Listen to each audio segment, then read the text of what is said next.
Hello guys, ఈ క్లాస్లో మనం ప్రీవియస్ క్లాస్లో హోమోజీనియస్ డిఫరెన్షియల్ ఈక్వేషన్స్ని ఎలా సాల్వ్ చేయాలో తెలుసుకున్నాము. అలానే ఆ ప్రొసీజర్ ఫార్ములాస్ అన్నీ కూడా డిస్కస్ చేసాము, ఒక ప్రాబ్లం కూడా సాల్వ్ చేసాము. సో ఈ క్లాస్లో ఏం చేద్దాము అని అంటే సేమ్ అలానే హోమోజీనియస్ డిఫరెన్షియల్ ఈక్వేషన్ ఎలా సాల్వ్ చేసుకుందామో తెలుసుకుందాము. సో అలానే ఆ సాల్వ్ చేసిన సొల్యూషన్ అనేది which passes through the point 1, π/4. So ఈ పాయింట్ నుండి పాస్ అవుతుంది కదా, సో ఆ వాల్యూ కూడా కనుక్కుందాము. సో దానికంటే ముందు ఫస్ట్ ఏం తీసుకోవాలి, మన ప్రొసీజర్ ప్రకారం గివెన్ డిఈ అనమాట. ఓకేనా, given DE means differential equation. So ఫస్ట్గా డిఫరెన్షియల్ ఈక్వేషన్ ఏమి ఇచ్చారు, X sine square y/x dx equal to y dx minus x dy అనే ఈక్వేషన్ ఇచ్చారనమాట.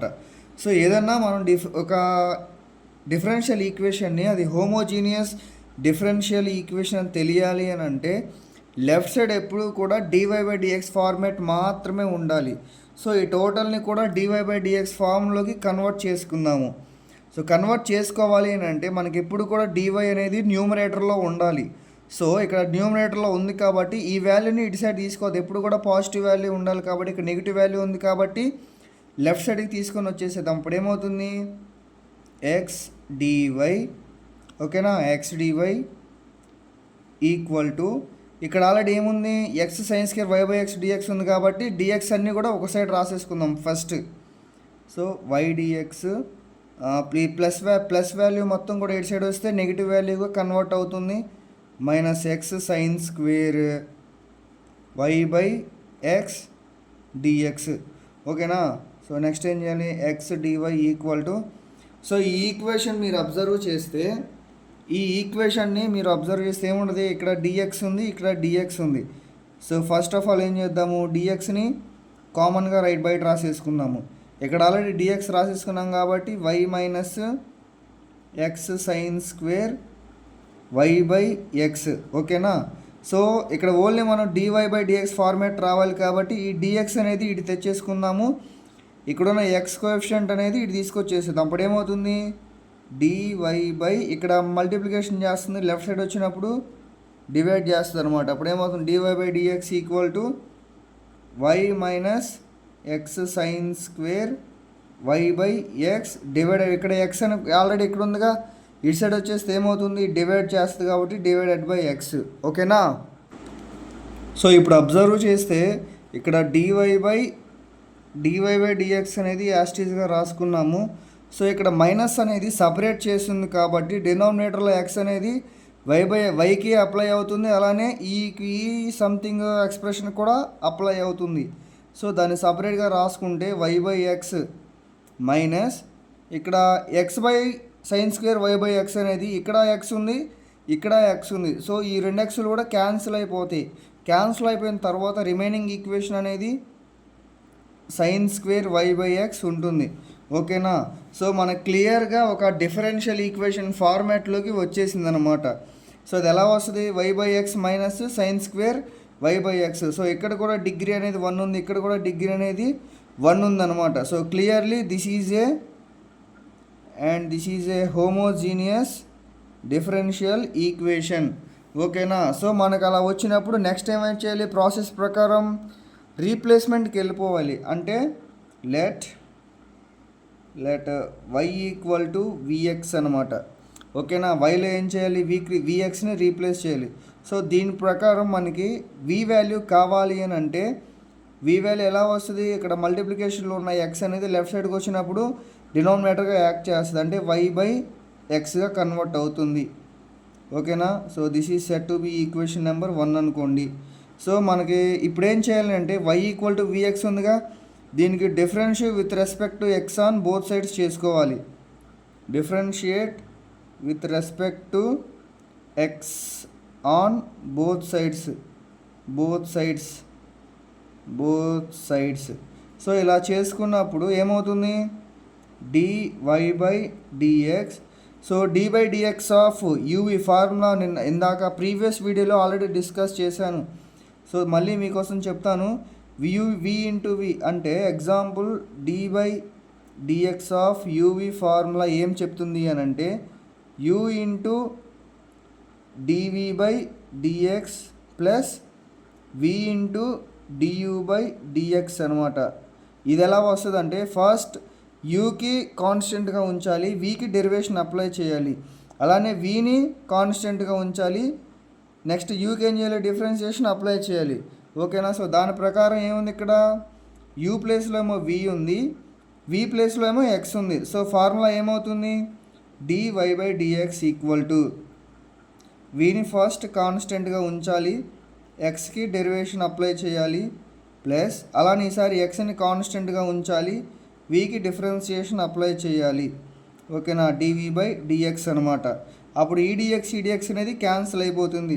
సో రిమైనింగ్ ఏముంటుంది, dy by dx equal to v plus x into dv by dx అనమాట. So this is set to be equation number 2. ఈ స్టెప్లో ఏం చేయాలి అని అంటే ఆల్రెడీ మనకి dy బై dx వాల్యూ వచ్చింది కాబట్టి ఈ dy బై dx వాల్యూని తీసుకెళ్ళి ఈక్వేషన్ నెంబర్ 1లో సబ్స్టిట్యూషన్ చేసుకోవాలి. Substitute dy by dx value in equation 1. Next we get ఏమొస్తుంది, dy బై dx ప్లేస్లో ఈ వాల్యూ సబ్స్టిట్యూట్ చేసుకోవాలంటే v plus x into dv by dx equal to, so ఇక్కడ observe చేస్తే మనం రీప్లేస్మెంట్ అప్పుడు ఏమనుకున్నాము, y ఈక్వల్ టు vx అనుకున్నాముగా. సో మనం y ప్లేస్లో దేన్ని రీప్లేస్ చేయాలని ఇక్కడ ఇంకోటి రాసుకోండి, y equal to vx. So ఇలా రీప్లేస్ చేసినప్పుడు ఏమొస్తుంది అంటే vx బై y ప్లేస్లో vx అనమాట, vx బై x మైనస్ ఏముంది sine square vx by x. ఓకేనా. Sine square vx by x. ఇప్పుడు ఏమవుతుంది, ఈ ఎక్స్ క్యాన్సిల్ అయిపోతుంది, అలానే ఇక్కడ ఎక్స్ కూడా క్యాన్సిల్ అయిపోతుంది. క్యాన్సిల్ అయిపోయిన తర్వాత రిమైనింగ్ ఈక్వేషన్ ఏముంటుంది, v minus sign square v ఉంటుందన్నమాట. సో రాస్తాను చూడండి. అప్పుడు ఈ ప్లస్ అనేది ఇటు సైడ్ వచ్చేసింది అనుకోండి, మైనస్ అయిపోతుందిగా, అంటే X into dv by dx equal to v minus sign square v minus v అనమాట. ఓకేనా. అంటే ఈ ప్లస్ v అనేది వస్తే ఏమవుతుంది, మైనస్ vగా కన్వర్ట్ అవుతుంది. సో ఇక్కడ అబ్జర్వ్ చేసుకుంటే ప్లస్ v మైనస్ v అనేది 0 అయిపోతుంది. రిమైనింగ్ ఈక్వేషన్ ఏముంటుంది, X into dv by dx equal to minus sign square v ఉంటుంది. ఓకేనా. సో ఈ స్టెప్లో ఏం చేయాలి అంటే ఎక్సెస్ అన్నిటిని కూడా ఒక సైడ్ తీసుకొచ్చేసేయాలి, వైస్ అన్నిటిని కూడా ఒక సైడ్ తీసుకొచ్చేసేయాలి. సో ఒకసారి అలా తీసుకెళ్ళాలని చూడండి. ఇక్కడ ఆల్రెడీ ఎక్స్ బై డిఎక్స్ ఉంది కాబట్టి ఇటు వచ్చేస్తే ఏమవుతుంది, ఫస్ట్ ఇనీషియల్గా మైనస్ సైన్ స్క్వేర్ ఇటు సైడ్ తీసుకొచ్చేద్దాము, ఎక్స్ బై డిఎక్స్ అనేది ఇటు సైడ్ తీసుకొచ్చేద్దాము. ఇదేమైపోతుంది, మైనస్ సైన్ స్క్వేర్ వి అనేది అంటే ఇక్కడ చూడండి 1 by minus sign square v into d v equal to x by d x అనేది ఇటు సైడ్ వచ్చేసినప్పుడు రెసిప్రోకల్ అయిపోతుంది అనమాట. అప్పుడు ఏమవుతుంది, ఇంటిగ్రేషన్ అప్పుడే కాదు 1 బై ఎక్స్ డిఎక్స్ అవుతుంది. ఓకేనా.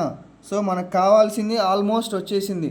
సో నెక్స్ట్ స్టెప్లో ఏం చేయాలి, మనం ట్రిగ్నోమెట్రీ చేసుకున్నప్పుడు మనకు ఆల్రెడీ ఒక ఫార్ములా తెలుసు, ఏంటది 1 by sine theta equal to cosecant theta అనమాట. ఓకేనా. అప్పుడు 1 బై సైన్ స్క్వేర్ థీటా ఏమవుతుంది, కొసీకెంట్ స్క్వేర్ థీటానేగా.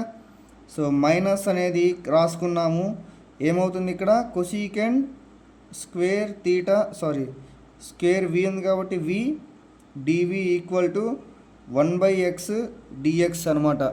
ఓకేనా. సో ఇప్పుడు ఏం చేయాలి, అప్లై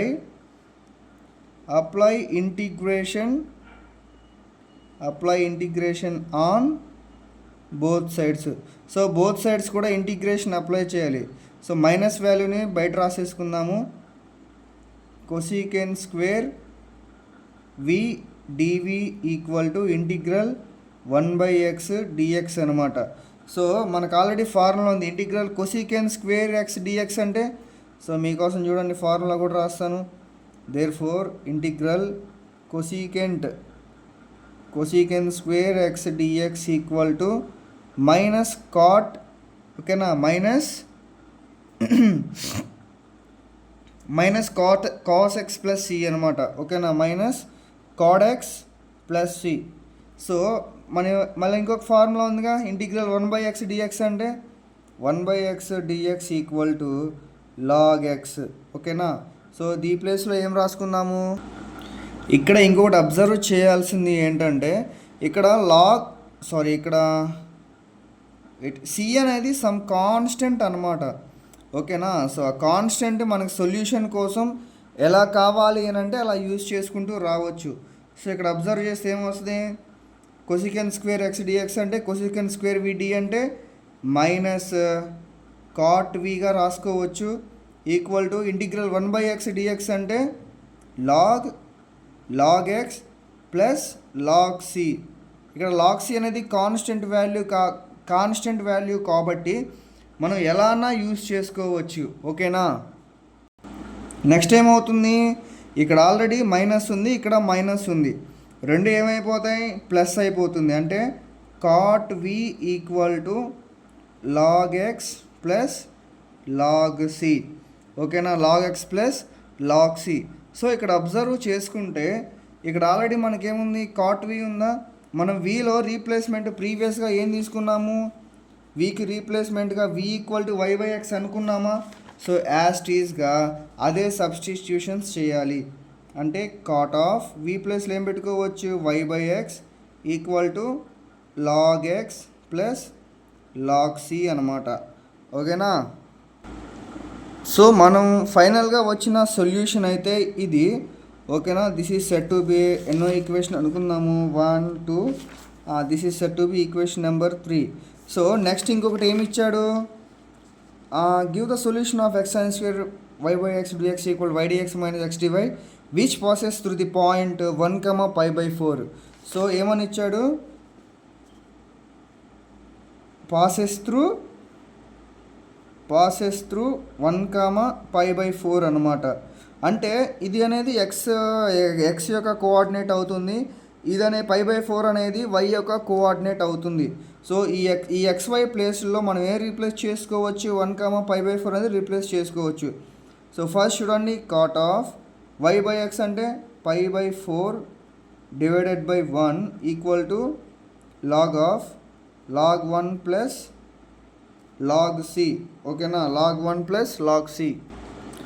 ఇక్కడ మనం అబ్జర్వ్ చేసుకుంటే కాట్ π/4 వాల్యూ అంటే మనకి ఫెమిలియర్గా గుర్తున్నది, tan π/4 అంటే ఎంత, nothing but tan 45 degrees value ఎంత, 1 ఉంటుంది. అలానే మన కాట్ కావాలి అని అనుకోండి, కాట్ π/4 అంటే 1/tan π/4ఏగా, π/4 అంటే 1/1 ఈక్వల్ టు ఎంత అవుతుంది, 1. సో 1 కాబట్టి ఏం చేస్తాము, కాట్ π/4 ప్లేస్లో 1 రీప్లేస్ చేసుకుందాము. 1 ఈక్వల్ టు మనకు ఆల్రెడీ తెలుసు కదా, లాగరిథమ్స్ చేసేటప్పుడు లాగ్ 1 వాల్యూ ఎంత అవుతుంది, 0, ఓకేనా. అప్పుడు ఈ ప్లేస్లో ఏం పెట్టుకోవచ్చు, 0 ప్లస్ లాగ్ సిగా రాసుకోవచ్చు అనమాట, ఓకేనా, 0 ప్లస్ లాగ్ సి. సో టోటల్గా మనం లాగ్ సి వాల్యూ ఎంత అవుతుంది, లాగ్ సి ఈక్వల్ టు 1, ఓకేనా, లాగ్ సి ఈక్వల్ టు 1. మనం ఇప్పుడు ఏం చేయాలి, మనం ఆల్రెడీ లాగ్ సి అనేది ఏం చేసుకున్నాము, కాన్స్టెంట్ వాల్యూనేగా. సో మనం ఎప్పుడు సిని ఆటోమేటిక్గా 1 అనుకోవడానికి ఛాన్స్ ఉందన్నమాట, ఎందుకని సి అనేది సమ్ కాన్స్టెంట్ కాబట్టి దానికి మన సొల్యూషన్ కావాలి అని అంటే దాన్ని ఎలా అయినా చేంజ్ చేసుకోవచ్చు. సో ఈ సి వాల్యూ తీసుకొని వెళ్ళి ఈక్వేషన్ 3లో సబ్స్టిట్యూషన్ చేసుకుందామా. సో అప్పుడు ఏమవుతుంది చూడండి, టోటల్గా అంటే cot y/x equal to log x plus 1 అనమాట. సో ఫైనల్గా మనకు రావాల్సిన సొల్యూషన్ అనేది ఇలా ఉంటుంది. సో ఇన్ కేస్ మీకు వీడియో నచ్చినట్లయితే కన్ఫామ్గా లైక్ చేయండి, అలానే సబ్స్క్రైబ్ చేయండి. ఎవరైతే మీ ఫ్రెండ్స్ ఈ సమ్స్ రాక సఫర్ అవుతూ ఉన్నారో వాళ్ళకి ఈజీగా ఫార్వర్డ్ చేయండి. So that's all for today, thanks for watching.